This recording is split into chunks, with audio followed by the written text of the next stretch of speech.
vamos ler aqui a partir do versículo de número 7. E no primeiro dia da semana, ajuntando-se os discípulos para partir o pão, Paulo, que havia de partir no dia seguinte, falava com eles e alargou a prática até a meia-noite. Havia muitas luzes no cenáculo onde estavam juntos. E estando um certo jovem por nome Eutico, assentado numa janela, caiu do terceiro andar, tomado de um sono profundo que lhe sobreveio durante o extenso discurso de Paulo, e foi levantado morto. Paulo, porém, descendo, inclinou-se sobre ele e, abraçando-o, disse: não vos perturbeis, porque a sua alma nele está. E subindo, e partindo o pão, e comendo, ainda lhes falou largamente, até a alvorada, e assim partiu. E levaram vivo o jovem, e ficaram não pouco consolados. Amém, igreja? Feche a Bíblia, coloque sobre o colo, né? Incline a sua cabeça por um minutinho.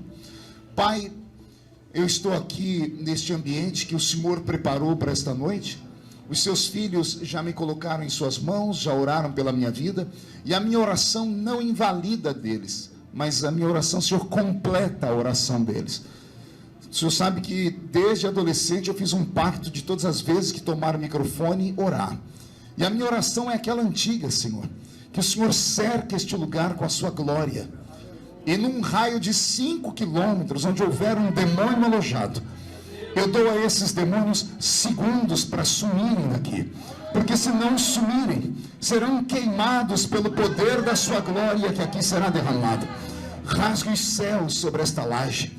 Manda anjos de fogo descerem aqui. Que estes anjos desçam trazendo brasas de fogo nas mãos. Comecem a esparramar estas brasas entre nós. E onde houver um crente cheio do Espírito Santo, pega ele nesta madrugada, Jesus, e mostra o caminho da verdadeira e poderosa adoração. Fala conosco, fica conosco. É o que eu te peço agora e sempre. E toda a igreja diz... Os que podem dar a Jesus mais uma linda salva de palmas. Maravilha. Eu vou começar a ministrar, só vou fazer um pedido aos irmãos. Quando você for levantar ou precisar se locomover, olhe para o chão, está cheio de fios. Tente não pisar nos fios, tá? Porque cada vez que você encosta no fio, dá aquele terremoto aqui, né? Aí tem gente que acha que é o anjo bradando, ou a trombeta tocando. E não é nem o anjo, nem a trombeta, né? É o irmão pisando no fio, né? Amém? Diga comigo. Entendi, pastor? Então, aquele glória a Deus, só para eu saber que não estou sozinho aqui. Maravilha. Me acompanha aqui o pastor Roberto Marinho, que é o meu tecladista. Pastor Roberto morava nos Estados Unidos e trabalhava com o pastor Benny Hinn. Alguém já ouviu falar do pastor Benny Hinn? Aquele americano que tem um ministério de curas. Aí o pastor Roberto veio para o Brasil trabalhar com o pastor Benny Ruim, né? Que sou eu. E o pastor disse amém. Pode não, pastor. Roberto, mude a música para mim. Eu estava pensando no que falar aqui, né? Diante de tantas pessoas que já conhecem a Bíblia. O pregador que me antecedeu aqui estava com uma verborragia afinada, né? E com aquele vozeirão de pregador assembleiano de antigamente, né? Nós crescemos ouvindo isso, né, Alex? Aí começou, até que chegou na minha geração. Na minha geração ninguém tinha voz para nada, né? E aí Jesus começou a nos usar do jeito que a gente era. E eu falei, Senhor, que prego aqui, Senhor, neste culto, com esses irmãos que fizeram das tripas coração, porque o culto de vigília, embora seja uma mini vigília, nós já vamos atravessar daqui a pouco esse dia para o outro, eu costumo dizer que esses cultos são cultos de hora extra. E culto de hora extra, o pagamento também é dobrado, né?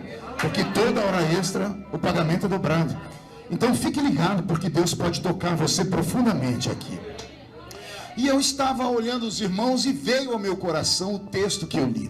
Mas o texto que eu li será apenas a cereja do bolo. Eu quero contar tudo que envolve esse texto. Estava pensando aqui como linda é a Bíblia. E como os crentes desta geração mais nova precisam conhecer um pouco mais da palavra.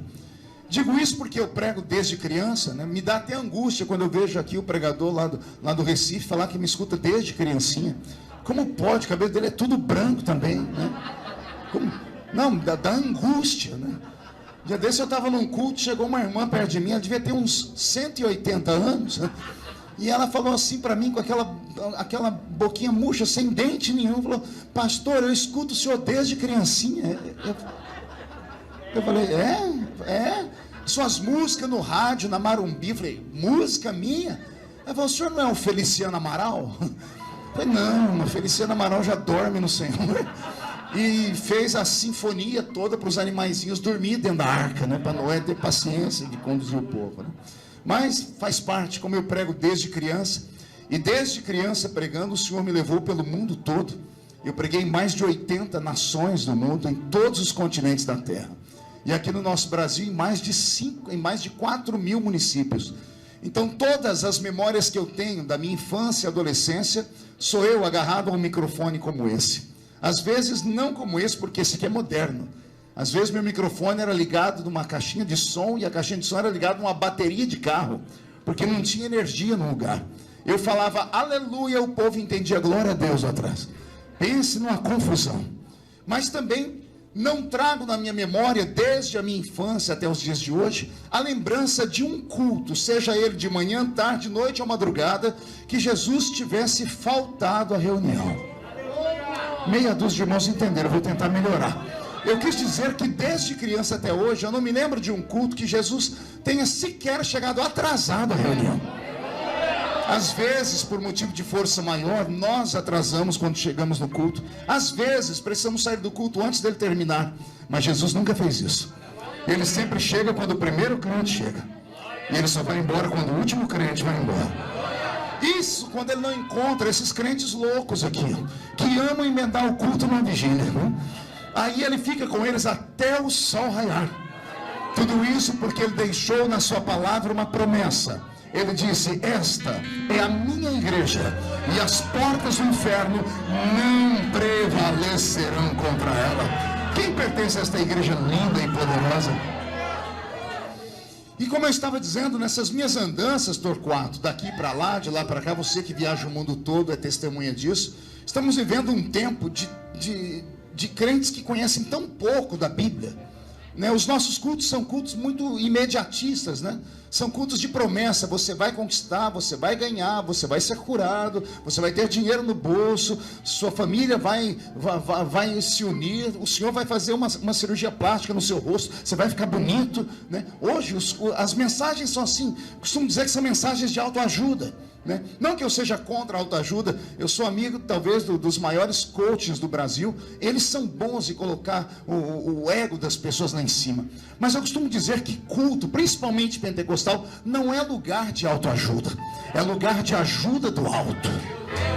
Eu não entro aqui para ter meu coração massageado, eu entro aqui para ter um equipamento novo para a guerra. Eu costumo dizer que culto é como o soldado que saiu do campo de batalha e veio para o quartel-general, veio para ser socorrido porque está cheio de cicatrizes e feridas, e depois de ser curado vai sair com armamento pesado. As armas o Senhor está trocando nesta madrugada, aqui no início desta madrugada. Anote o que eu estou dizendo. Tem pessoas aqui dentro que quando forem para casa e dormirem, quando acordarem amanhã de manhã e olhar para o espelho, vão tomar um susto, não vão se reconhecer. Os amigos, os vizinhos e os parentes vão olhar meio estranho, vão dizer: onde você estava depressivo, deitado em uma cama, estava com síndrome do pânico, caído, agora você está aí todo vibrante. O que foi? Você viu um passarinho verde? Aí você vai dizer: não, foi uma pombinha de fogo mesmo. Foi o Espírito Santo que visitou aquela laje abençoada. E a sua vida será transformada. Mas para isso é preciso conhecer a palavra. Diga comigo: é preciso conhecer a palavra. Porque somente um crente alicerçado na palavra não tomba, não cai, não esmorece. Ele pode passar pelo vale da sombra e da morte, mas sabe que alguém passa com ele de mãos dadas lá. Diferente dessa geração muito novinha que eu chamo de geração Nutella. Você não pode pisar no dedo do pé da pessoa que ela já desvia, né? Nós estamos vivendo um tempo de que as pessoas são tão rasas na palavra, que um dia desse eu saí de um culto lá no interior de São Paulo, Quando eu fui chegando perto da minha caminhonete, eu até parei, porque eu fiquei emocionado. Tinha uns 10 crentes ao redor da minha caminhonete, com as mãos na caminhonete, orando. Eu falei, meu Deus, estão abençoando a minha viagem. Cheguei perto para não incomodar, fui começar a orar. Comecei a ouvir a oração deles, eu fui obrigado a repreender. Porque os 10 estavam com a mão na caminhonete, dizendo assim, eu tomo posse, essa caminhonete é minha. Eu dei um grito e falei, essa caminhonete é minha. Aí alguém falou, não pastor, que nós estamos vindo da igreja ali do lado, e o pastor disse que tudo que a gente quiser é só botar a mão e tomar posse. Eu falei, vai ter com a formiga, preguiçoso. Vai ser ofertante, sacrificante, dizimista, vai fazer voto. Aí você vai ver o céu se abrir e Deus te enriquecer. E por que eu estou dizendo isso? Porque as pessoas mal conhecem os segredos da palavra. Por exemplo, quando eu olho para a Bíblia Sagrada inteira, e eu já li a Bíblia mais de 30 vezes, escrevi mais de 20 livros sobre ela, e ainda me julgo um analfabeto a respeito do conhecimento bíblico. Mas tem coisas que sempre me marcaram. Uma delas foi ler os evangelhos. Diga comigo os evangelhos. Pergunte para o irmão do seu lado, mas não deixe ele abrir a Bíblia. Quantos evangelhos existem na Bíblia? Pergunte para ele. 1, 2, 3. Qual é a resposta? Teve gente que ficou em dúvida. Tem gente contando, já está usando a segunda mão. Não. Só tem 4 evangelhos. Interessante é que no início não haviam só os 4 evangelhos. A Bíblia que você carrega aí, que você coloca às vezes debaixo do braço pensando que é desodorante, ou deixa em casa como se fosse um adereço enfeitada, às vezes fica em casa na estante aberta no Salmo 23, como se fosse uma mandinga espiritual. E tem crente que já deixou o uso da Bíblia, agora está usando a caixinha de promessa mesmo, né? Comete o pior de todos os pecados, enfia a mão na caixinha e diz, deixa eu ver o que Deus quer falar comigo. Aí ele abre o seu escritor, estou contigo e não abro, meu servo, né? Porque as pessoas já não têm mais o apreço pela palavra. Mas essa Bíblia que está na sua mão, aprenda. Levou 1.600 anos. Não foram 1.600 meses. Não foram 1.600 semanas. Não foram 1.600 dias. Foram 1.600 anos para chegar nesse livro que nós temos na mão. Entre o primeiro escritor da Bíblia, que é Moisés, que escreve o Pentateuco, os primeiros 5 livros, e o último escritor da Bíblia, que é o apóstolo São João, que escreve o Apocalipse, nós temos uma distância de quase 2.000 anos. E interessante, por isso a Bíblia é o livro mais vendido e lido no mundo até hoje, porque não é um livro normal. Quem lê o livro do Gênesis e pula para o Apocalipse vai falar assim, os 2 escritores sentaram numa mesa e entraram num acordo. Porque o Gênesis começa com um casamento entre Adão e Eva, e o Apocalipse termina com um casamento entre a igreja e Jesus de Nazaré. Parece que eles sentaram juntos, mas não se conheceram. Por isso que muitas pessoas erram quando vão falar que a Bíblia é um livro que tem mais de 40 autores. Mentira! A Bíblia tem mais de 40 escritores. Autor é um só. E ele está sentado no alto e sublime trono nesta noite. Ele é tão grande que mesmo assentado no trono, os seus pés estão pisando aqui na laje. Mas a face dele está diante dos serafins que estão cantando. Santo, santo, santo é o Senhor dos exércitos. E a rocinha está ficando cheia da sua glória. Então olha a beleza desse livro. Pois bem, 1.600 anos. A Bíblia Sagrada tem, a Bíblia protestante tem 66 livros. Quantos livros? A Bíblia Católica, da qual a nossa se originou, porque eles vêm antes de nós, tem 7 livros a mais. E antes da Bíblia Católica ser formada, Daniel, o imperador Constantino, que foi aquele que foi o encarregado de cristianizar o mundo todo da sua época, porque até no início do reinado dele os crentes morriam nas arenas, morriam naqueles coliseus, como o Coliseu de Roma. Pensavam que poderiam matar um crente, mas cada gota de sangue que caía naquela arena brotava 10, 30, 100, 500 crentes. Eles achavam que matando os crentes ia intimidar os outros, mas as pessoas eram tão escravizadas, quando viam alguém morrer por aquilo que acreditavam, dizia, deve valer a pena, então eu quero morrer também no lugar deles ali. E as pessoas se converteram. Constantino percebeu que o reino todo de Roma, mais da metade dele já era cristão, e com medo de um motim, ele cristianiza o mundo todo da sua época. Quem ler as fábulas vai ler que Constantino diz que ele estava na guerra, olhou para o céu e viu uma cruz em chamas, e ouviu uma voz dizendo, por esta cruz vencerás. Isso é tudo conversa fiada. Constantino era um político. Como era um político, sabia como governar o povo, e com medo de um motim, ele transforma o reino dele todo em cristãos.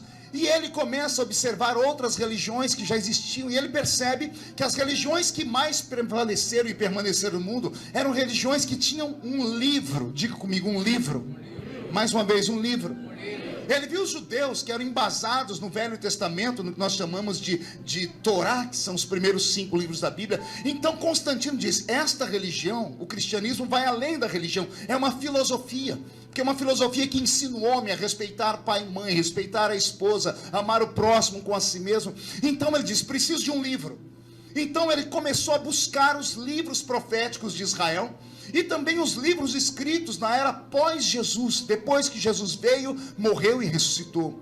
Lá nas cavernas do Qumran, em Israel, encontraram mais de 180 livros. Constantino pegou todos esses livros e colocou na frente dos monges católicos e disse, eu preciso que vocês separem os melhores livros, os livros mais sagrados que falam de acordo com aquilo que eu penso, porque eu quero um livro escrito. Nas cavernas do Qumran, onde encontraram esses 4 evangelhos, encontraram outros 36.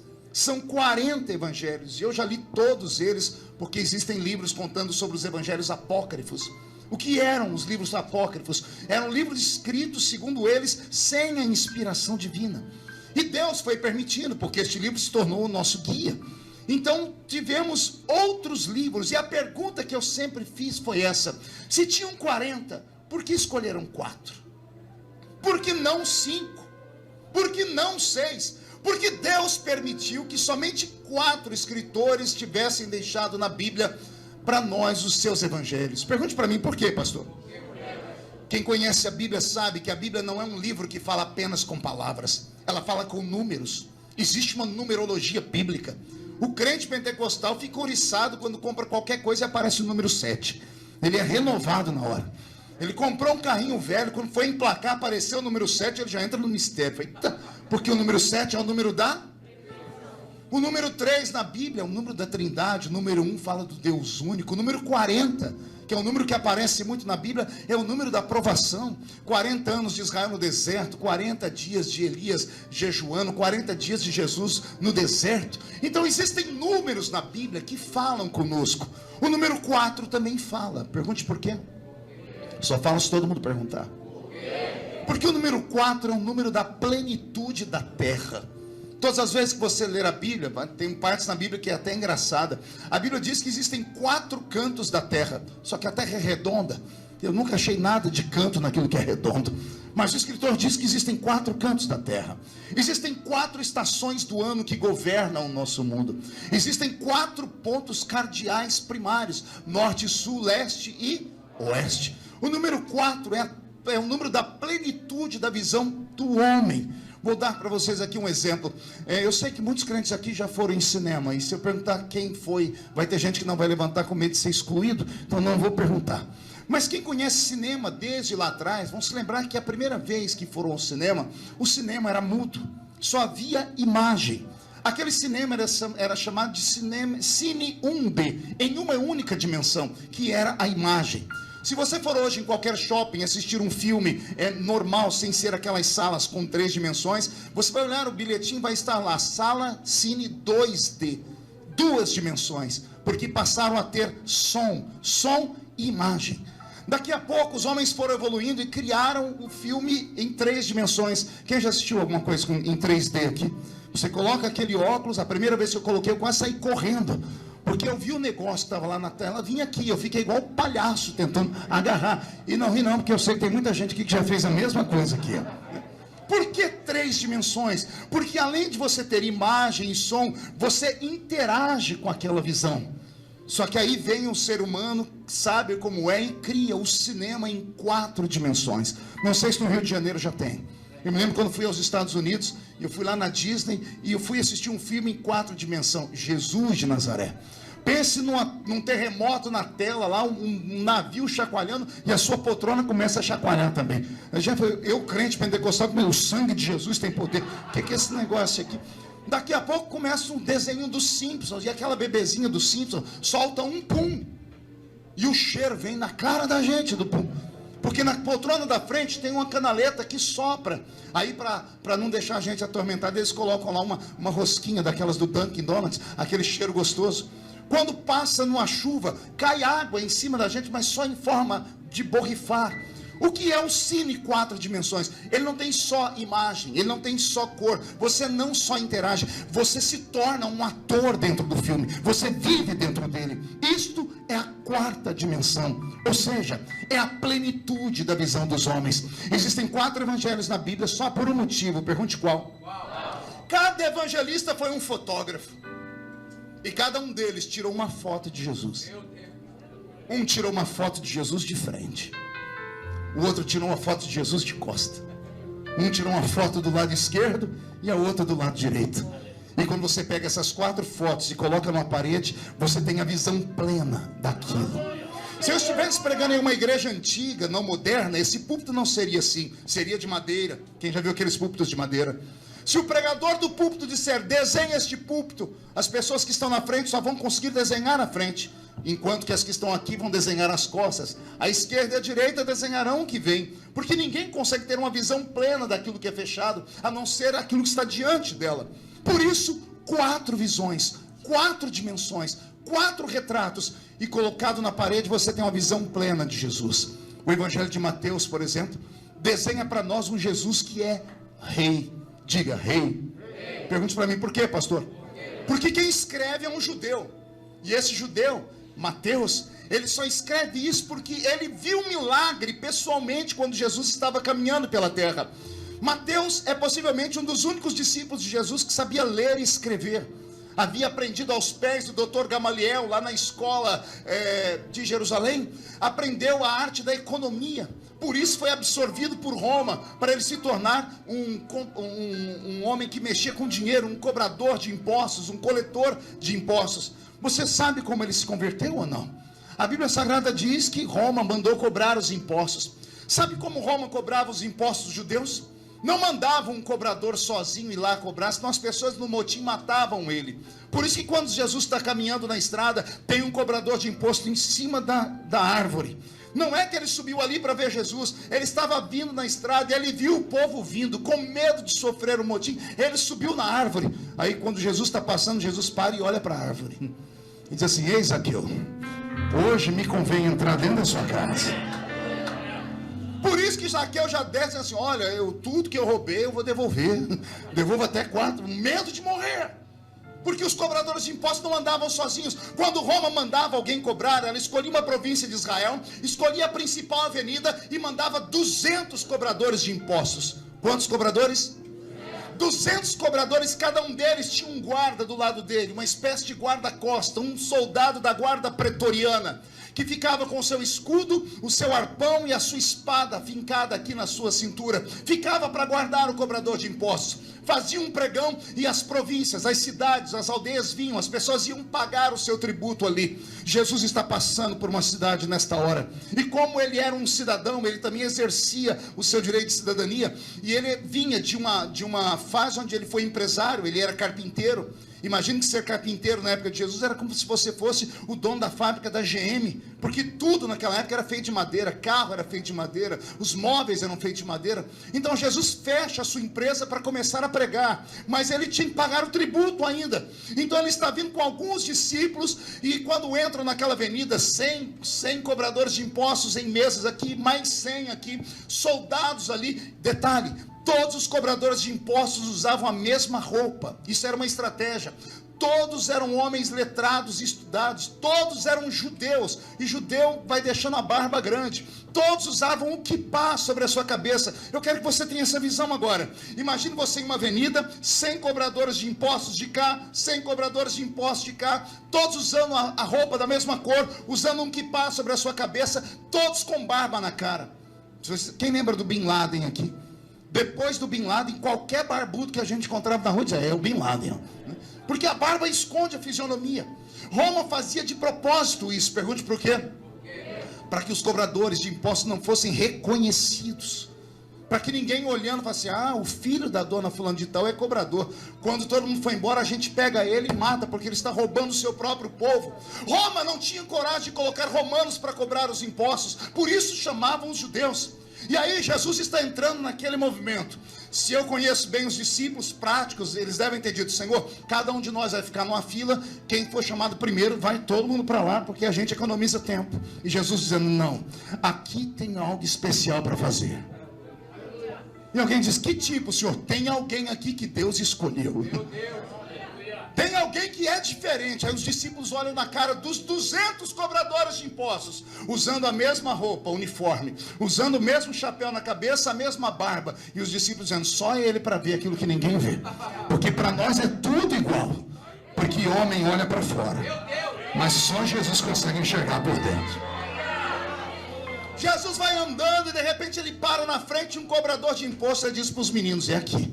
Ficam todos na fila. Quando chega a vez, era muita gente para pagar imposto. Os cobradores nem olhavam para a cara das pessoas. Aqui, com a caneta na mão, a pena, um nanquim, um papiro, dizia para a pessoa: qual é a sua profissão? Eu sou carpinteiro. Jesus falando: sou carpinteiro. Quanto foi o seu faturamento? Foi tanto. Então você tem que pagar tanto de tributo a César. Jesus dá os denários, pede para Judas aqui um pouquinho de dinheiro, paga. O homem aqui pega o dinheiro, conta, devolve o troco, tira um recibo e na hora de escrever o recibo, ele coloca o recibo aqui no nome de quem? Qual é o seu nome, cidadão? E ele: Yeshua. E o homem diz assim: Yeshua, você é filho de quem? Começa a complicação. Eu imagino Jesus dizendo: você quer saber a minha linhagem da terra ou a minha linhagem do céu? Porque se for da terra é um problema. Na terra eu tenho mãe e não tenho pai. Mas se for minha linhagem celeste, eu tenho pai e não tenho mãe. Eu imagino um moço que aprendeu na Universidade de Jerusalém, dizendo assim, que todo homem que estuda em universidade tem uma mente muito analítica, uma mente científica. Começa a achar: esse camarada é louco, esses judeus malucos. Tá, meu amigo, tá aqui, ó, tá bom, tá aqui o seu tributo, tá aqui a sua nota fiscal, pode ir embora. E ele diz assim: próximo da fila. Jesus pega o recibo, imagino eu, quando ele dobra o recibo e vai saindo, ele diz assim: Levi, me segue. Quando Jesus diz Levi, o coração do Levi que está sentado aqui quase sai pela boca. O soldado que está do lado dele já começa a se armar. As pessoas que estão ao redor, pagando nas outras mesas, começam a olhar: Levi? É o Levi. Meu Deus, o Levi está traindo o seu povo. O Levi está roubando a gente. O Levi está perdido. Quando Jesus diz Levi, eu imagino o Levi botando a mão na roupa. Calma aí, será que eu escrevi meu nome aqui no papel? Ele olha para a mesa dele, mas ele não tinha escrito o nome dele em lugar nenhum. E aí ele deve ter perguntado: sou Yeshua, como é que o senhor sabe o meu nome?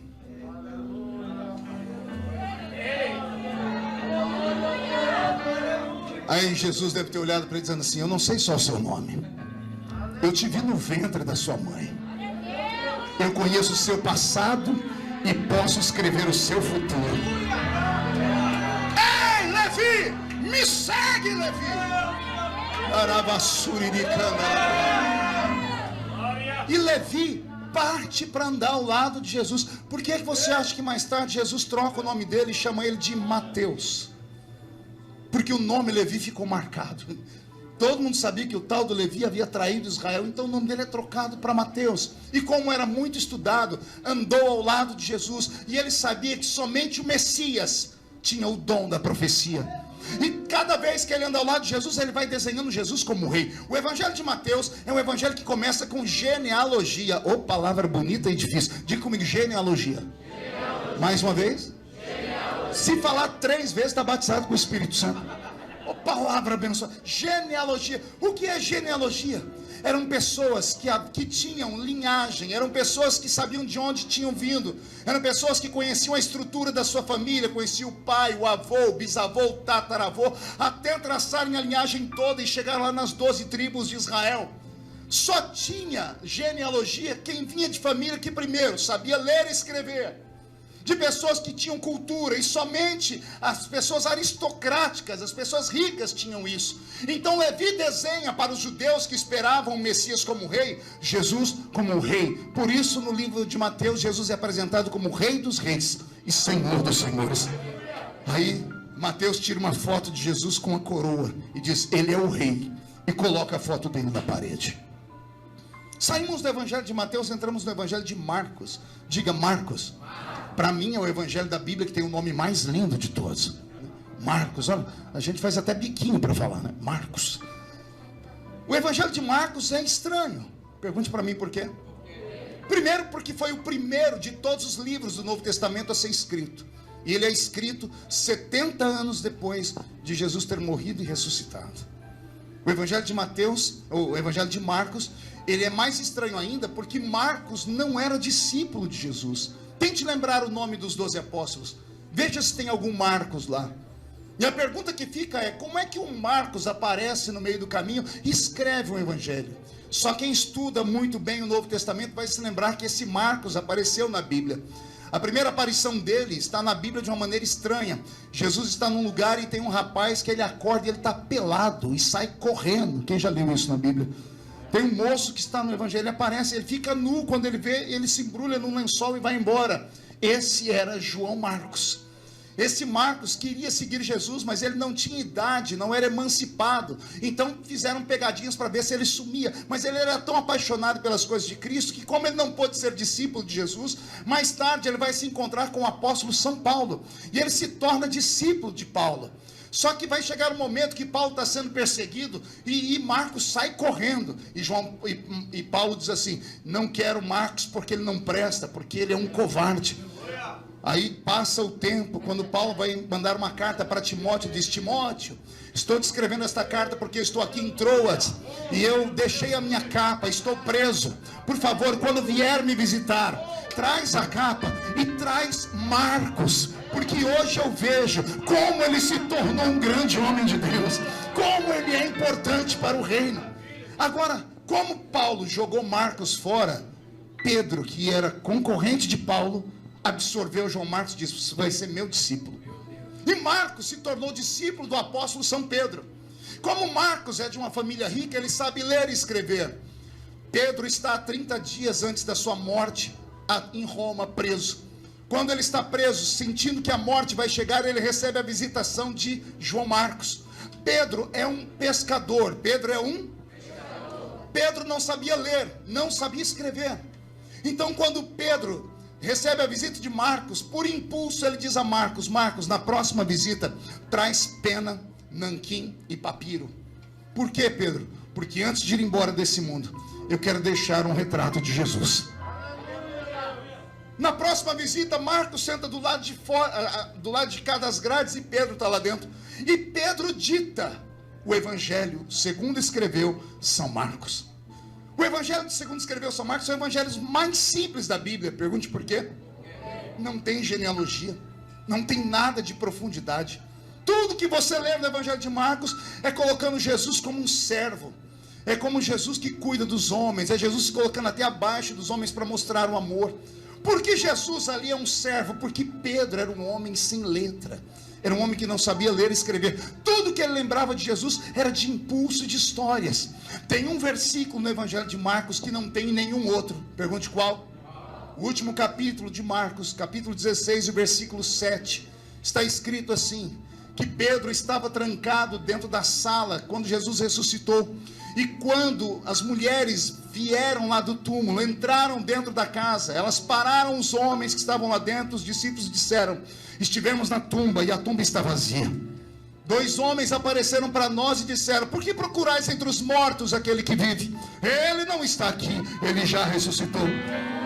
Quando elas falam isso, o coração dos discípulos se alegra, mas tem um discípulo que está sentado no canto, em depressão profunda, não tem coragem de levantar a cabeça, e é Pedro. Aí as mulheres começam a falar: esse anjo apareceu para nós e ele mandou um recado. E qual recado, mulheres? Ele disse assim: vá até os discípulos e a Pedro.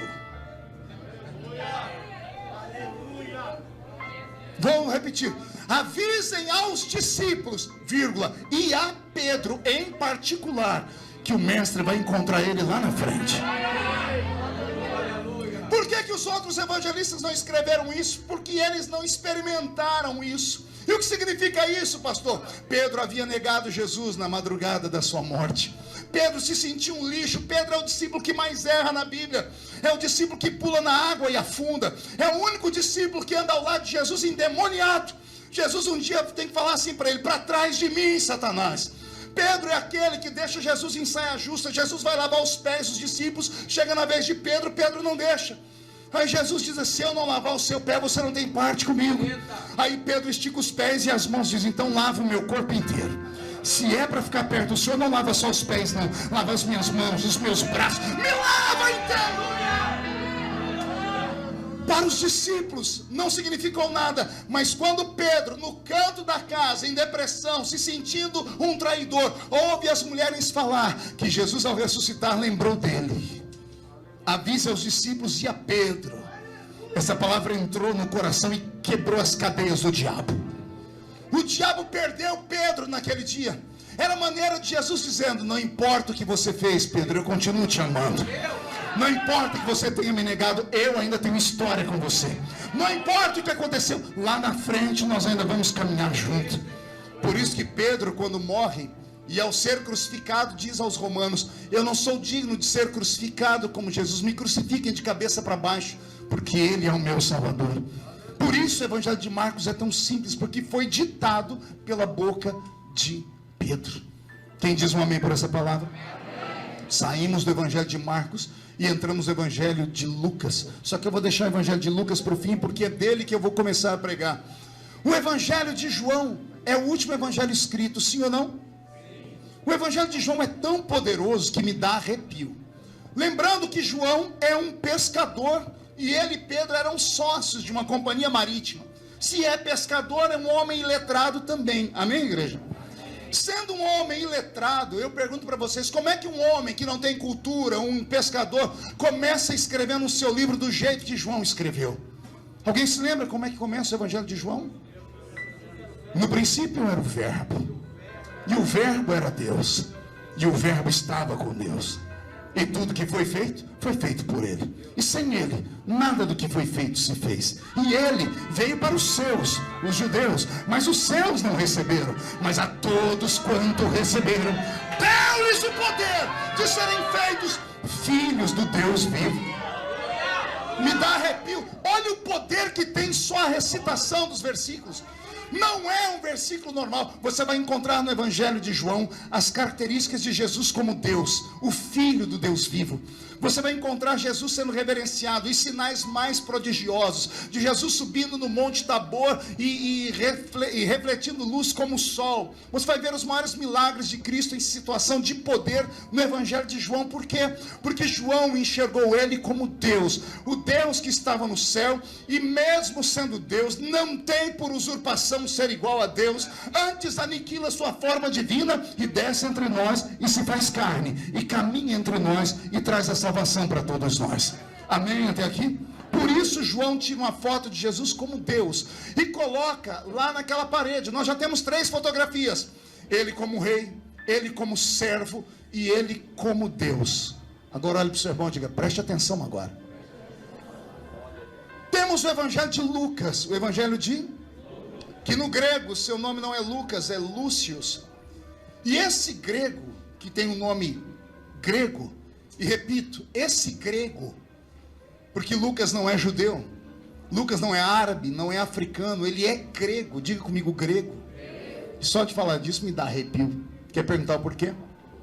A pergunta que fica é: como é que um grego, que vem da Grécia, e a Grécia é a capital do mundo antigo, onde os homens e as mulheres eram diferenciados em tudo.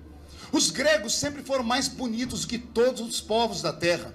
Tanto que até hoje, quando passa um homem bonito na rua, a mulherada fica oriçada e grita: eita, que lá vai um deus grego. E quando passou uma mulher bonita, os homens também falam: parece uma deusa grega. Os gregos tinham um DNA diferente, eram belos. Uma coisa é pregar para uma pessoa que quando olha no espelho você não sabe se ela está de frente ou de costa. Uma coisa é pregar para uma pessoa que não se aceita porque a sua autoestima é baixa. É muito fácil você chegar e dizer assim para ela: Jesus te olha por dentro e Ele te ama pelo que você é. Você consegue colocar a pessoa de pé. Quero ver você ir pregar para Gisele Bündchen.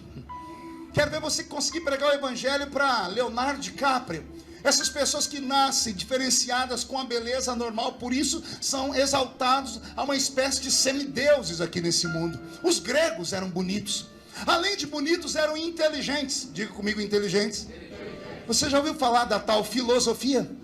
A tal da filosofia nasce com os gregos. Filosofia é uma palavra que vem do latim, a soma de duas palavras. Uma é philos e a outra é sofia. A palavra philos significa amor, ou melhor, amante, namorado. E a palavra sofia é inteligência, sabedoria. Então o que é filosofia? É ser amante da sabedoria, é ser namorado da inteligência. Antes de Jesus nascer, os homens da Grécia já ficavam filosofando. Já ficavam um olhando para o outro, vendo o sol, as estrelas, o vento, a árvore, e tentando explicar o que é isso. Os gregos criam matérias, são os gregos que vão inventar a tal da democracia, são os gregos que inventam a medicina, da qual Lucas vai estudar. A medicina nasce com Hipócrates. Então veja só, os gregos, além de serem bonitos, eram inteligentes. Além de bonitos e inteligentes, eram ricos. A terceira maior cidade da Grécia era a cidade de Éfeso, que nós temos aqui na Bíblia uma carta só para ela. Uma cidade que em baixa temporada tinha 500 mil habitantes, em alta temporada 1 milhão de habitantes. Estava em Éfeso uma das 7 maravilhas do mundo antigo, que era o templo da deusa Diana, a Diana dos Efésios. Estava em Éfeso, o maior centro de feitiçaria do mundo antigo. E quando o apóstolo Paulo entra dentro daquela cidade, olha só que Paulo não tem a beleza dos gregos. Pelo contrário, é um homem de 1,5 metro de altura, uma cabeça desse tamanho, calvo por natureza. Há quem diga que era caolho e manco de uma perna.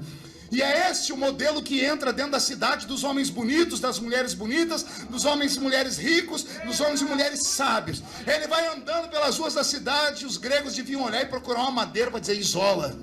Um dizendo para o outro, a mãe dele deve ter jogado pedra na deusa para ser feio desse jeito.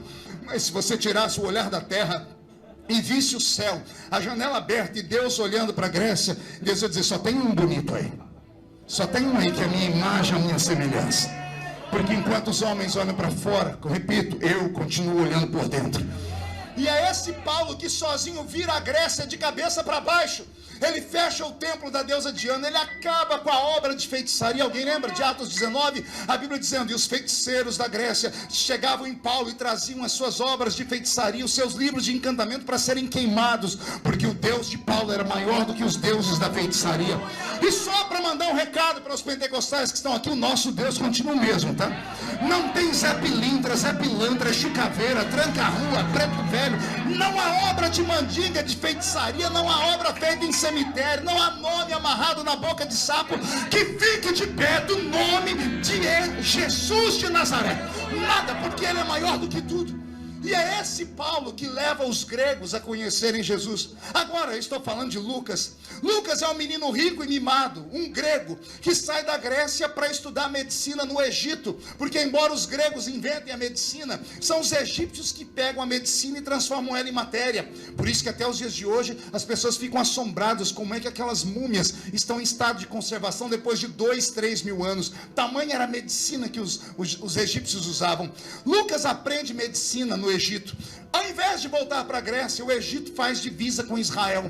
A cidadezinha que separa Israel do Egito chama-se Tebas. Ele sai do Egito, atravessa Tebas, Daniel, e chega em Jerusalém. Ao invés de ir para a Grécia, ele diz, eu vou montar meu consultório aqui em Israel mesmo. Ele monta um consultório e conta a tradição que numa bela noite de madrugada, alguém bate a porta do médico Lucas. E alguém diz assim, doutor Lucas, nós precisamos do senhor na casa do doutor fulano de tal, um homem importante. Por quê? Porque tem um homem lá que precisa da sua ajuda. Lucas pega a sua maletinha, o seu estetoscópio e vai para esta casa. Quando ele chega nesta casa, ele sobe no 3º andar da casa e deitado em uma cama está um homem de 1,5 metro de altura. Cabeça calva por natureza, aquele olho que eu disse para vocês e a perna torta. Só que esse homem está todo ensanguentado, porque jogaram ele de cima de uma muralha e antes apedrejaram ele. Já já eu digo o nome dele, você já sabe.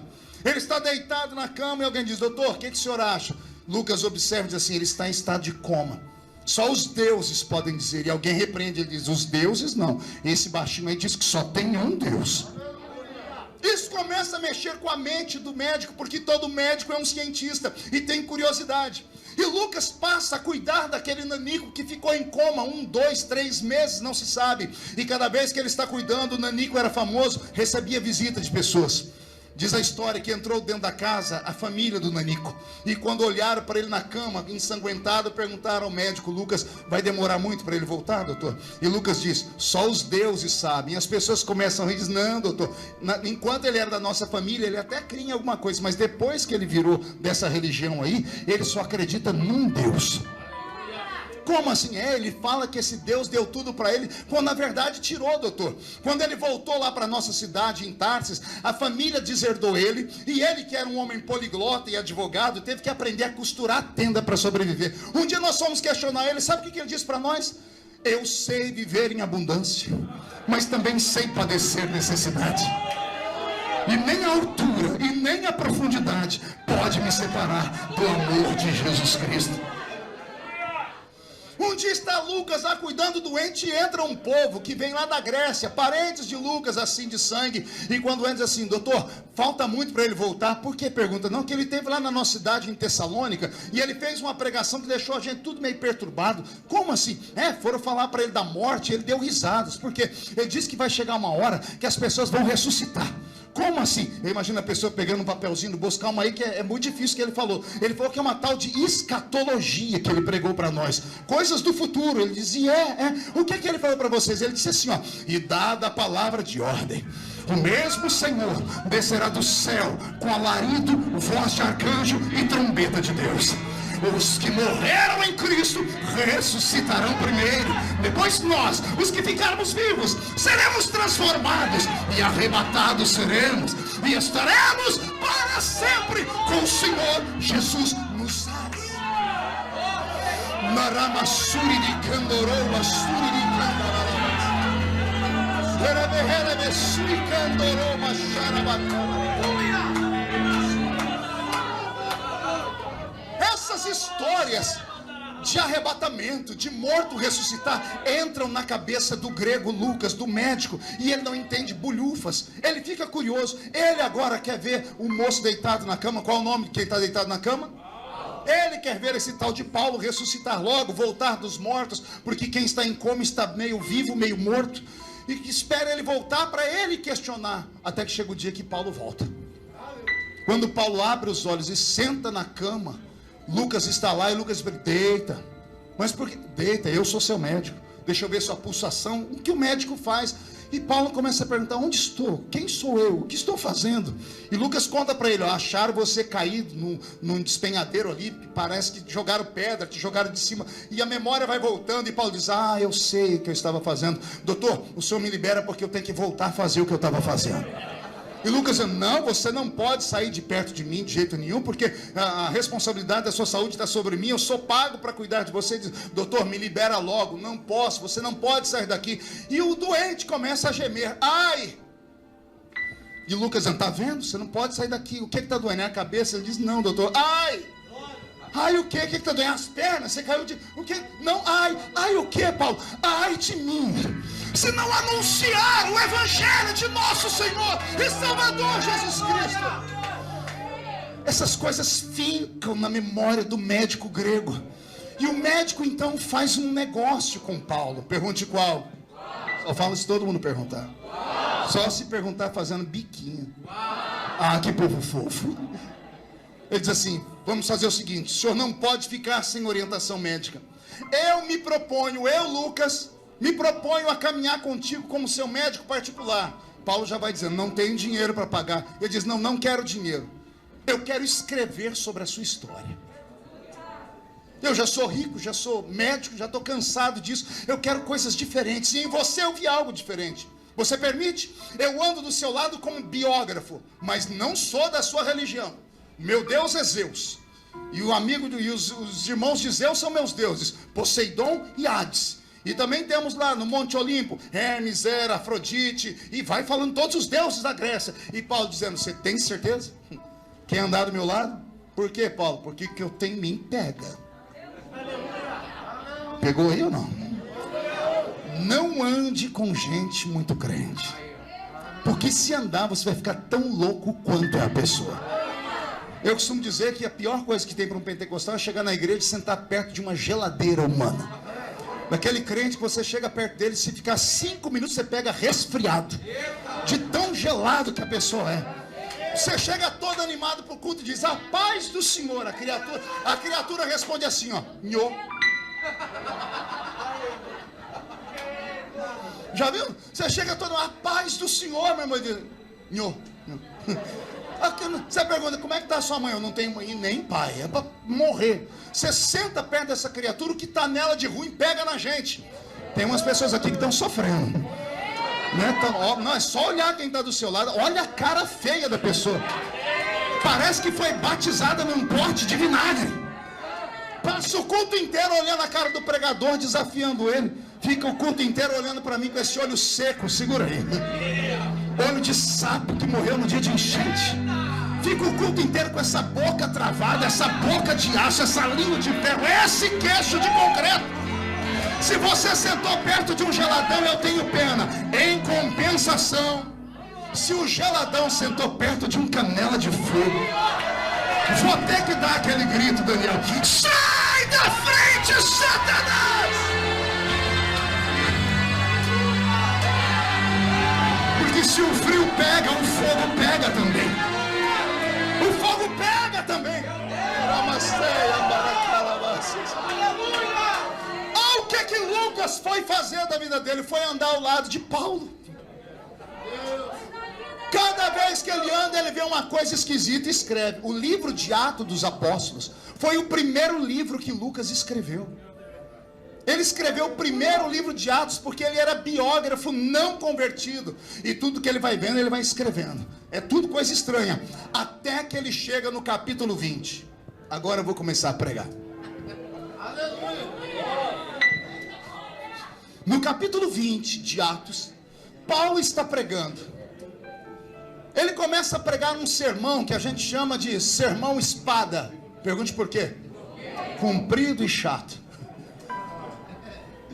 A Bíblia diz que ele começa a pregar e não para mais. O culto começou às 6 da tarde, era meia-noite. Paulo estava pregando ainda. Não, se você está aqui e me aguenta escutar, imagina o que era ouvir Paulo. Eu sairia de qualquer lugar do mundo para ouvir o apóstolo de São Paulo pregar. Paulo pregando, e é por isso que eu não acredito no que as pessoas dizem que Eutico caiu da janela, porque o sermão de Paulo foi longo e extenso. Ele não caiu da janela por causa disso. Levante a mão direita para o céu, por favor. Faz um carinho nas costas do seu irmão e diga: vai doer só um pouquinho. Roberto, muda a música aí.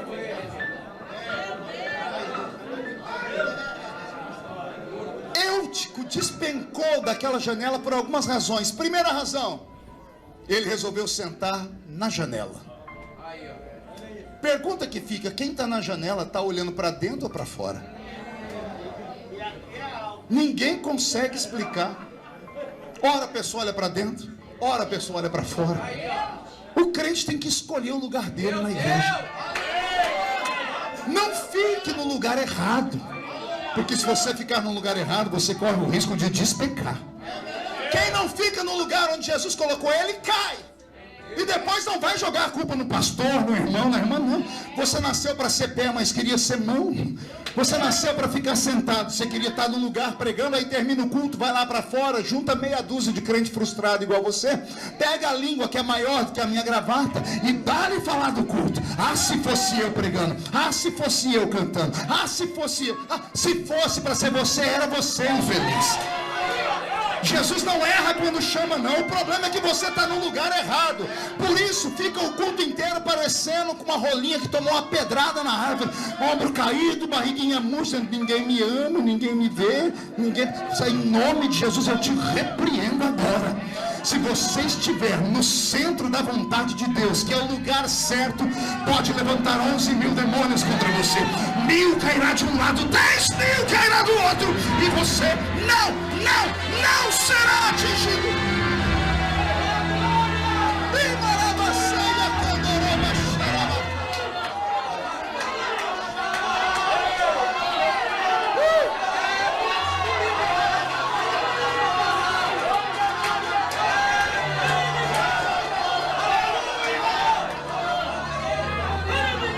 Me escute.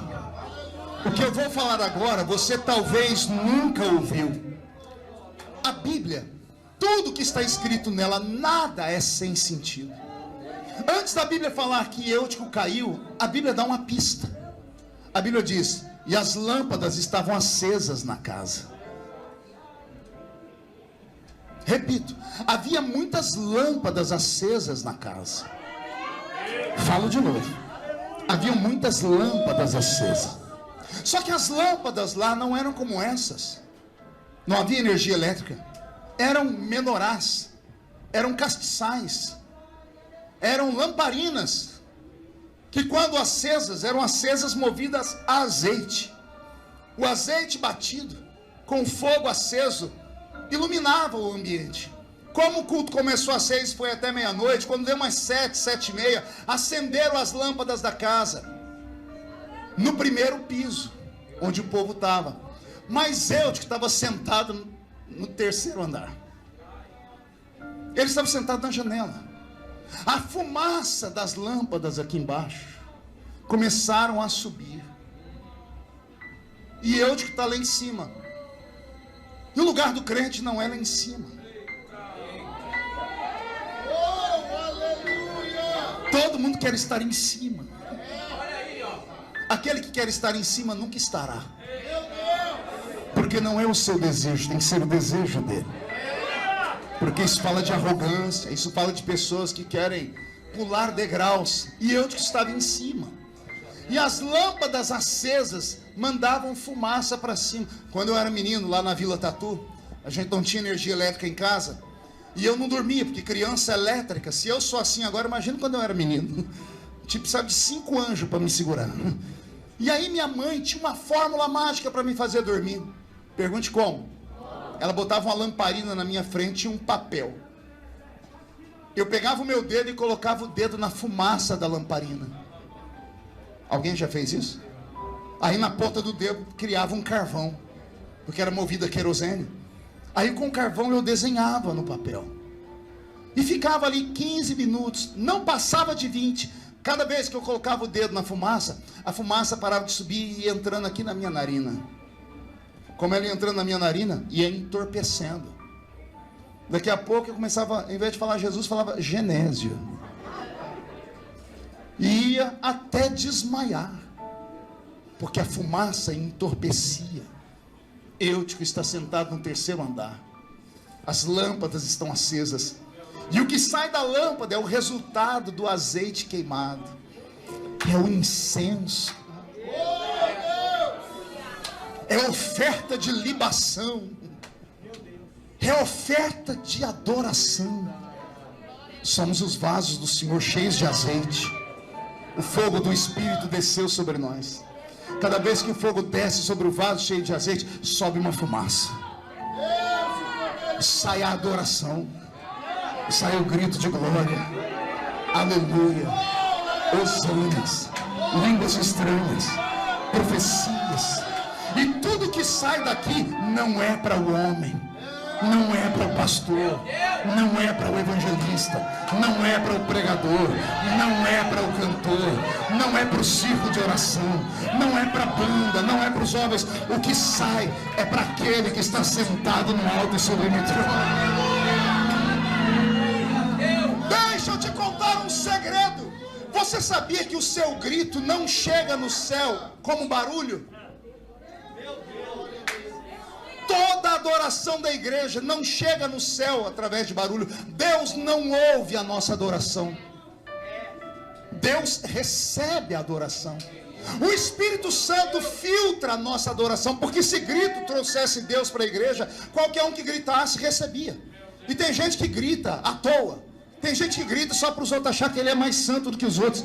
Tem gente que dá grito de glória a Deus para esconder o bocejar da boca. Já viu o crente, ele abre a boca e diz, glória a Deus. O crente está dormindo na vigília, ele acorda falando em línguas. Já viu isso acontecer? Não sai do espírito, saiu da mente dele. Esse tipo de adoração não passa do teto. Porque quando começa a subir, o Espírito Santo filtra. Ele diz, só vai subir o que a adoração sai do coração. A adoração que sai da boca para fora não sobe. Adoração que sai apenas com gritos para impressionar os homens não sobe. Só sobe aquela que sai do coração. Porque o Espírito Santo filtra. Quando ele filtra, os anjos que estão acima pegam taças e começam a colher toda a adoração em forma de fumaça. E aí eles vão diante do trono de Deus, está escrito em Apocalipse, e eles derramam diante do Senhor a adoração, derramam as lágrimas, derramam os gritos e o clamor. Aí Deus não ouve. A Bíblia diz que Deus sente o cheiro. Vou falar de novo que você não entendeu. O seu grito não vai para o ouvido de Deus, ele é transfigurado em incenso. Aí os anjos levam diante de Deus e jogam no altar. Aí Deus sente o perfume da adoração. E quando a glória que sobe é verdadeira, Deus pega e manda a glória verdadeira para baixo também.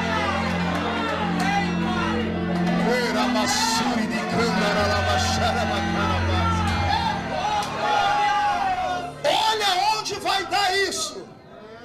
Eutico está fora do lugar. Quis ficar mais alto do que todo mundo para aparecer.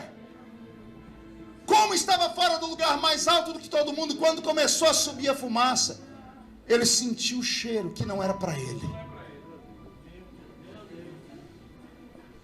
O produto da lâmpada acesa não é para o homem. Como ele sentiu aquele perfume, ele simplesmente se entorpeceu. Quantos crentes você conhece que ficaram entorpecidos, embriagados com a fama? Eu me lembro de um grande amigo meu, se não me fala a memória, o moço cantou uma música dele agora há pouco aqui, que ele chegou a dizer assim: gente, eu estou acima da média. Você deve se lembrar disso. As pessoas ficam se perguntando por que hoje em dia os ministérios de louvor não têm longevidade. Também ministério da palavra, a pessoa começa, sobe como um foguete e tomba. Por quê? Porque essas pessoas acham que são elas. Idiota é o ser humano que se vangloria de algo que não é dele. As pessoas perguntam: pastor, qual é o segredo da longevidade do seu ministério? Eu digo: primeiro é a misericórdia, e segundo, que eu sei o que eu sou, um nada. Eu sou um ser humano. A palavra ser é uma entidade invisível, e a palavra humano vem de humus, e humus é terra misturada com esterco. E eu não preciso falar para vocês o que é esterco. Então o que é um ser humano? É um espírito, uma entidade invisível que habita num corpo podre. Como é que um espírito que habita num corpo podre vai bater no peito dizendo: eu sou, eu tenho, eu faço, eu aconteço? São loucos, são ignorantes, são cegos, sofrem com a síndrome de Lúcifer. São criaturas, mas acham que são criador. Só porque aparecem mais que os outros, acham mesmo que o seu talento é insubstituível. Acham que vão viver para sempre. E mal sabem eles que quando Deus quer usar, Ele pega uma criança lá do meio da comunidade mais simples. Ao invés de Deus levantar alguém lá no grande templo com 500 mil membros, Deus entra na rocinha, sobe aqui na laje e começa a olhar esses crentes simples que poderiam estar dormindo, mas estão buscando. E o Senhor diz: o avivamento nasce aqui. O avivamento nasce de lugares simples. O verdadeiro avivamento não nasce em Jerusalém, ele começa lá em Nazaré. Começa onde ninguém acha que vai vir alguém. Os maiores avivamentos do mundo vieram de lugares que ninguém dava nada para eles. Porque é a maneira de Deus dizer: não é o homem que faz, sou eu quem faço. Não é o homem que escolhe, sou eu que escolho o homem. E porque Deus me trouxe aqui nessa madrugada, só Ele sabe. O que eu estou pregando, primeiro foi um teste para ver se você tinha ouvido de ovelha. Porque eu estou cansado de pregar para girafa. Tem gente na igreja que não é ovelha, é uma girafa. Já viu uma girafa? É aquela criatura bonita com seu pescoço lá em cima. Você nunca vai ver uma girafa comendo capim. Ela só come nas árvores altas, nos frutos altos. Tem crente que parece uma girafa. Ele entra no... Não, dependendo de quem está pregando, eu não entro nesse culto. Eu ia ali para ouvir qualquer coisa. Eu não como qualquer coisa. Ah, filho do cão com a pomba gira. Você é um incircunciso. Quem foi que te disse que o que sai dessa tribuna é qualquer coisa? A Bíblia diz: a minha palavra não volta vazia. Pode ser uma criança pregando, pode ser um analfabeto pregando, a palavra não volta vazia. Não volta vazia.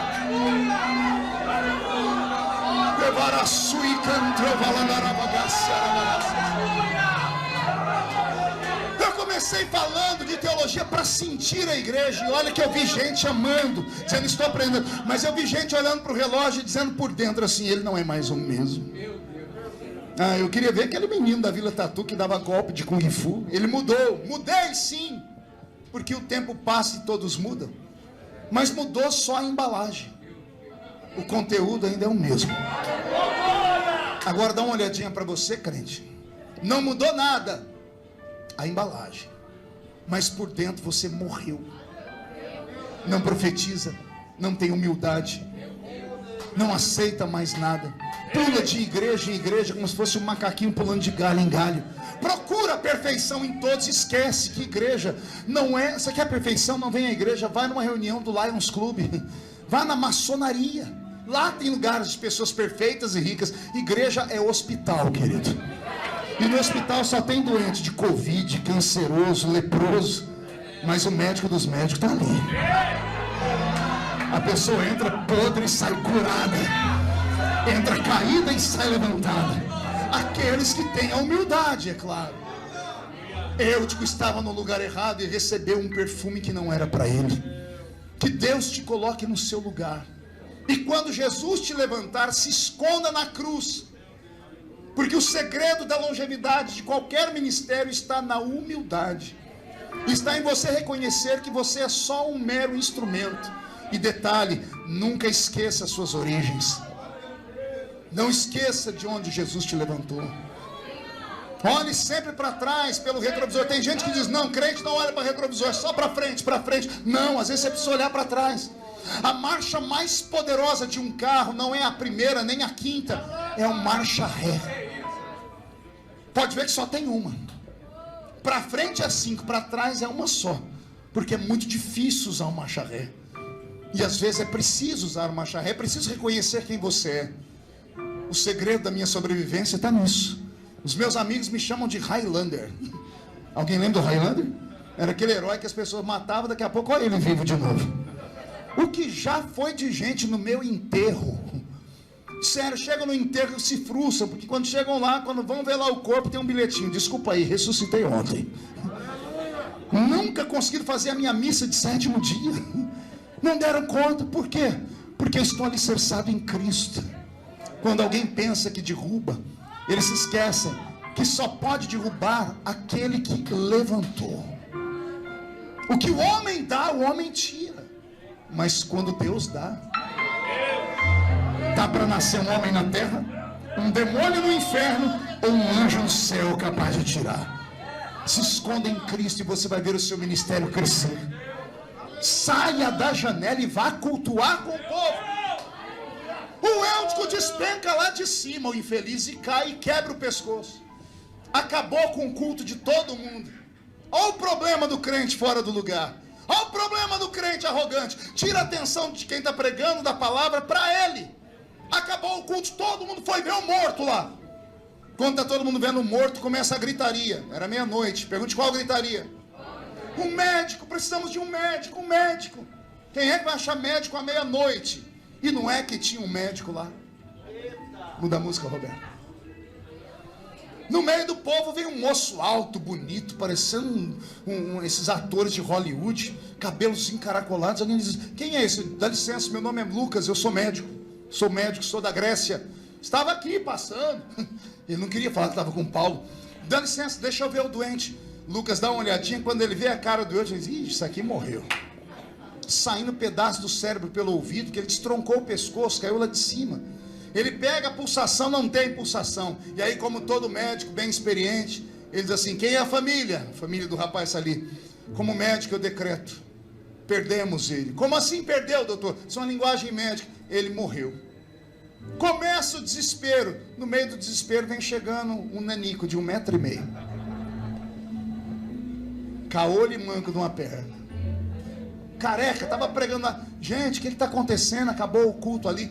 E Lucas dizendo assim, Paulo, falando entre os dentes, pensou, sai daqui agora. Por quê, doutor? Por quê, Paulo? As pessoas te jogam de cima de muralha quando você prega. Quando a notícia esparramar na cidade que esse adolescente morreu no seu culto, vão querer te cortar em pedacinhos. Cai fora, vai embora. Ele diz, calma, doutor. Quem falou para o senhor que ele morreu? E eu imagino Lucas, eu sou médico. Meu diploma veio do Egito. Ele está morto, eu atesto que ele está morto. Eu acho que nasceu com Paulo essa história de a gente procurar sempre uma segunda opinião. Foi no médico, o médico falou alguma coisa, procura outro. Ô, doutor, ainda bem que eu não ando só com o senhor, eu tenho outro médico que anda comigo, viu? Eu imagino o Lucas dizendo, gente, não escuta ele não, ele caiu de cima da muralha, eu cuido, ele bateu a cabeça. Doutor, só me dá licença, eu vou pedir uma segunda opinião para o outro médico que anda comigo. Paulo, nós estamos na viagem, já tem dias, só eu e você. Não, doutor, tem um outro médico que anda comigo. Só dá licença que eu vou telefonar para ele. Paulo vai para um canto, pega o seu celular e liga para o médico dos médicos. Você conhece o telefone do médico dos médicos? Não. Tem número, 3332. Jeremias, capítulo 33. Está escrito lá, verso 30... Capítulo 33, verso 2, está escrito, clama a mim, responder-te, anunciar-te coisas grandes e firmes, que você ainda não sabe. Detalhe, o telefone de Jesus nunca está fora de área, não acaba a bateria, não fica sem sinal, e não fica assessor com o celular na mão. É ligar se tiver. É claro que não é qualquer um que ele atende. Ai, meu Deus. Porque antes desses telefones terem Bina, que é o identificador, o de Jesus lá no céu tem também. Alguém aqui já olhou para o celular e disse assim, não vou atender? Quem já fez isso? Ah, hipócrita. Você já fez sim, que eu sei. Quem já olhou o número, reconheceu, não vou atender? Quem já fez isso? Mas e quando liga aquela pessoa, Roberto, música de amor? Aí liga a sua paixão e diz assim, hello, baby. Chega, Roberto, senão desvia o povo. Liga a pessoa, o coração quase sai pela boca, você até na hora, você até erra os teclados. Quando alguém liga para o céu, para o telefone de Jesus, ele olha e vê quem é a criatura.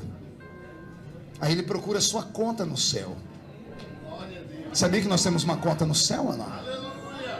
A Bíblia diz, guarda o bom depósito. Tem um banco lá em cima chamado Banco da Graça. Todas as vezes que você faz uma oração, o Senhor olha a sua conta para ver se tem fundo. É por isso que a sua oração não é respondida. Não tem fundo.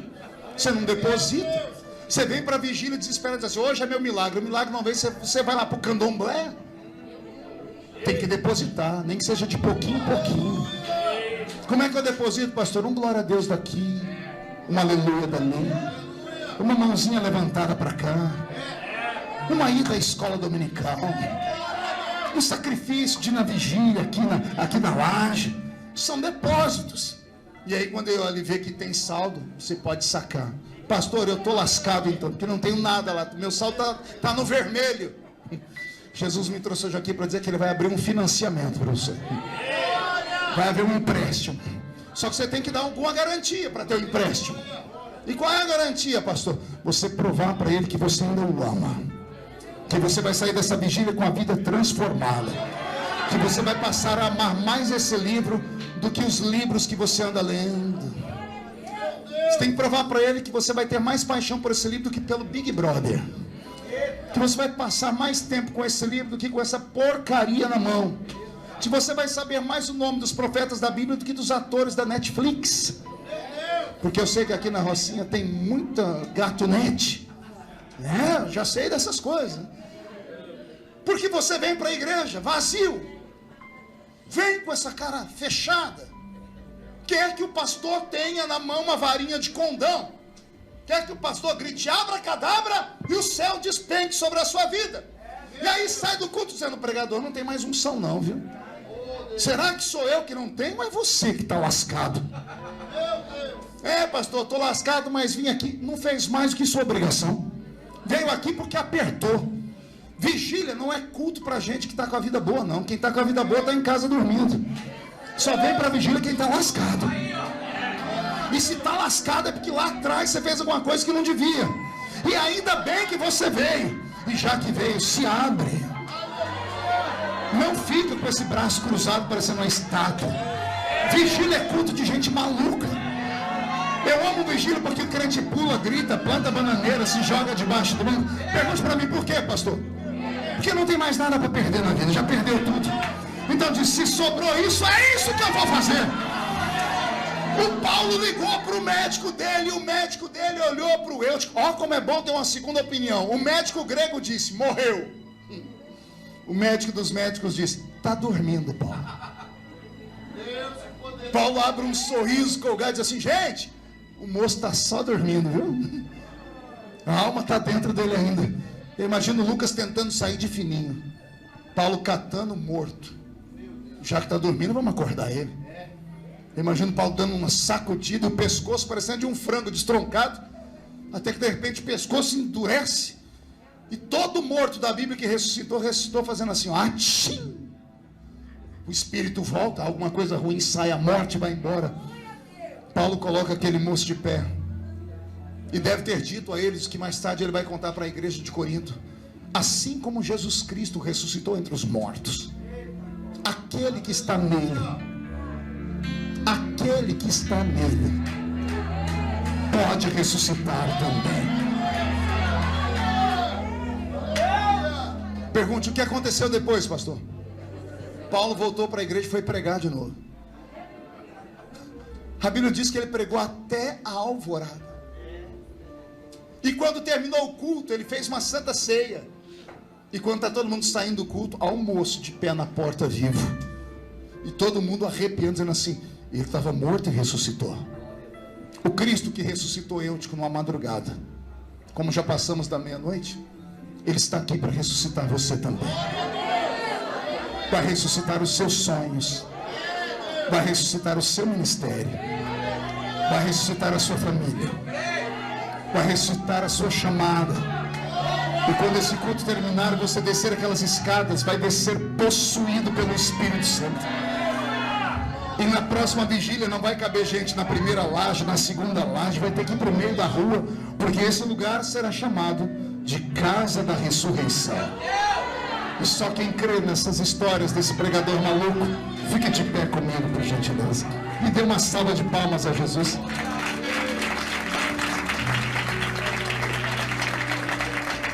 Feche os olhos.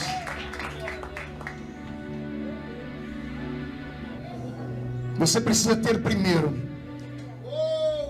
a coragem de reconhecer que você precisa de algo mais forte na sua vida. E para ter algo mais forte, você tem que sair da terra. Porque as coisas da terra se limitam à terra. Tem coragem de subir um monte comigo hoje? Feche os olhos. Moisés um dia olhou para Deus e disse, não estou aguentando mais, Senhor. Eu preciso de uma experiência nova. Eu estou morrendo aqui embaixo. Me mostra a sua glória. E o Senhor disse, sobe aqui para o monte, Moisés. Só que quanto mais perto da glória de Deus, mais perto da morte você fica. Porque a glória de Deus é incompatível com o corpo humano. Mas aqueles que ficam diante de Deus têm a sua vida transformada. Feche seus olhos e sobe comigo embaixo.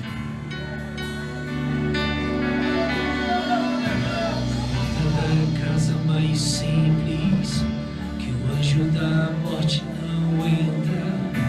A estrada que corre pro mar, o vento que abre o caminho é você. Ele é tudo isso. Ele é a luta, é a vitória. É você. Feche os olhos. Vamos subindo, é um cântico de degraus.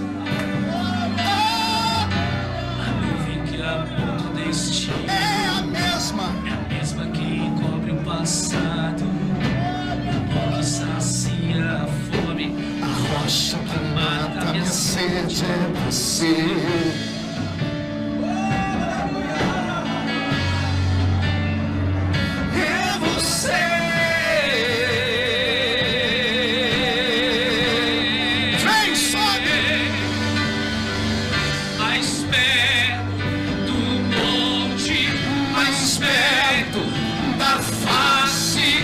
Espanto com o peso da tua glória, mais perto.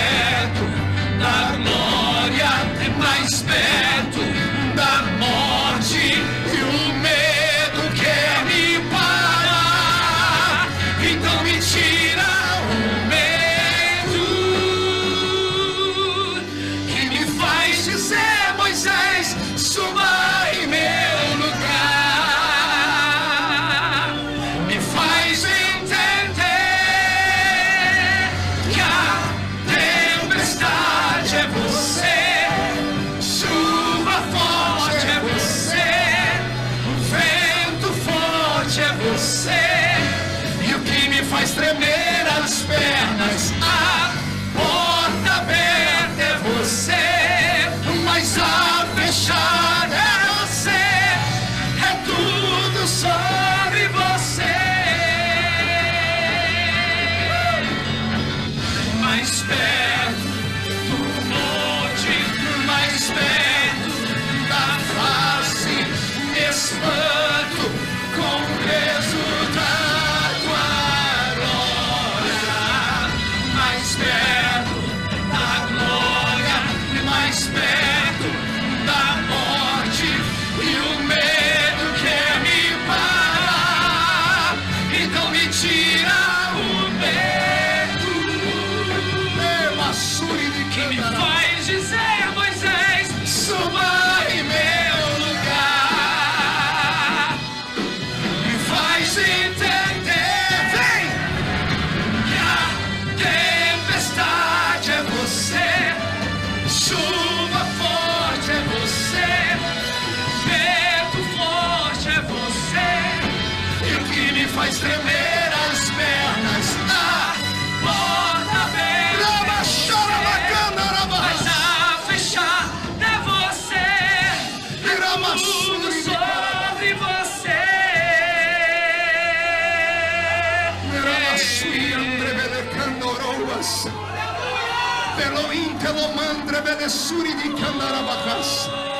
Onde houver um homem e uma mulher nesta vigília, meu Pai, que precisam de uma ressurreição, que precisam, Senhor, de um up na sua vida, onde houver alguém cansado de uma vida espiritual pequena, vazia, onde houver alguém que quer de novo brilhar e resplandecer, onde houver alguém que sente saudades do fervor e da revelação, desce sobre eles agora, mostra a sua glória, pega ele agora, pega ela agora, agora, agora, agora.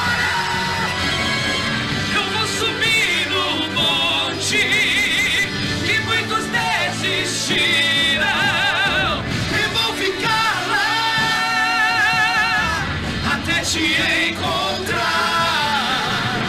Eu vou entrar na casa e vou fazer morada e vou ficar lá até te encontrar. Levante a mão direita para o céu comigo.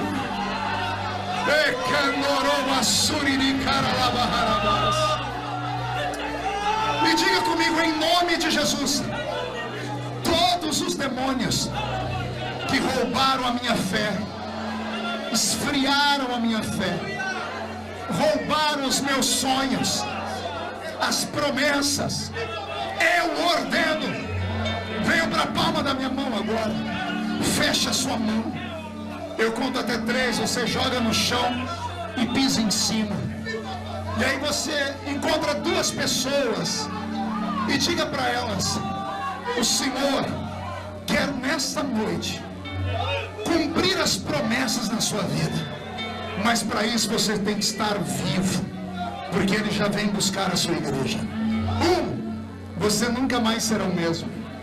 1,5, sua família sentirá orgulho de você de novo. 2, quem viver verá para ver o que Deus fará aqui na laje. 2,5, a rocinha será chamada de terra da ressurreição. 3, jogue no chão, pise em cima. Cumprimente, abrace 2 pessoas, diga para ele: as promessas vão se cumprir. Tu és a minha luz, a minha salvação, e a ti me renderei. Se ao teu lado estou, seguro em tuas mãos, eu nada temerei.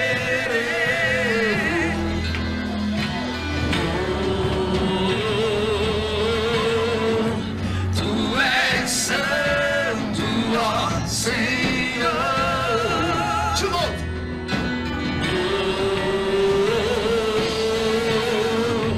Tu és digno de louvor.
assim.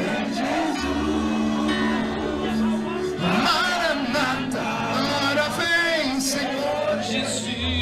Pela última vez, bem forte. Vem,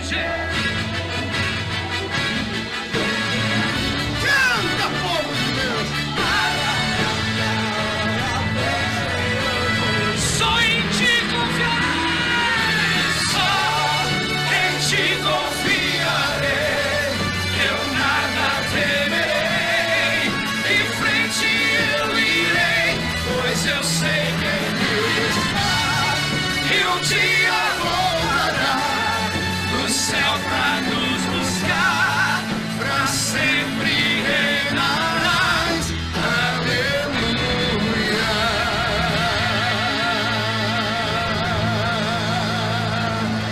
Quem pode aplaudir? Quem pode aplaudir e gritar? Quem pode aplaudir e gritar e dar um pulo para cima?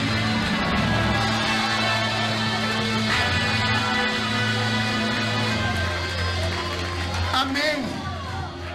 Murcha a barriga e estufe o peito. Olhe para esta criatura do seu lado, diga para ela: entendeu? Jesus te trouxe aqui para mudar a sua vida. Agora olhe os olhos da pessoa. Se não tiver vermelho, enfia o dedo no olho dela. Amém, igreja? Tome seu assento aplaudindo a Jesus mais uma vez.